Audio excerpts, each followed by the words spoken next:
Бранко Милинковски останува да живее во пензионерскиот дом во Чаир.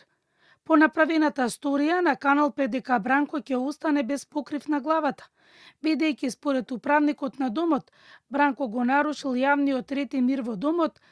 Првиот човек на ПИОМ Никола Мемов ја разгледал жалбата на Милинковски и го продолжил договорот со опомена во иднина да се внимава на куќниот ред, а оние кои доаѓаат во домот и му помагаат на Милинковски, кој заради инвалидноста е во инвалидска количка, да доаѓаат во соодветно време, кога не се нарушува мирот и на другите станари. Наместо раскинување на договорот за користење на станарско право, ќе се изрече мерка опомена, затоа што имаме веќе индици дека имало нарушување на купниот ред и мир. Не станува збор за приватни станови, туку станува збор за институционална форма каде што се користат тие станови под одредени услови и критериуми кој може и на кој начин да ги користи тие домови.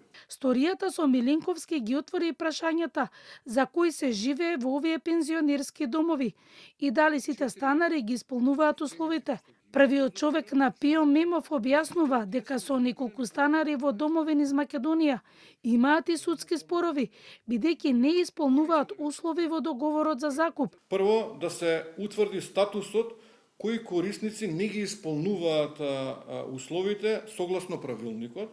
Имаме болни лица, имаме лица кои не можат да се грижат сами за себе и сами да го одржуваат станот. И во соработка со Министерството за социјална политика ќе им помогнеме на тие лица да се префрлат во други институции соодветни за нивното здравје. Ќе ги провериме сите договори на корисници. Во Македонија има вкупно 14 пензионерски домови, каде живеат 417 луѓе. Услов да се потпише закуп на стан во пензионерски дом е лицето да има ниска пензија и 5 години да нема имот на негово име.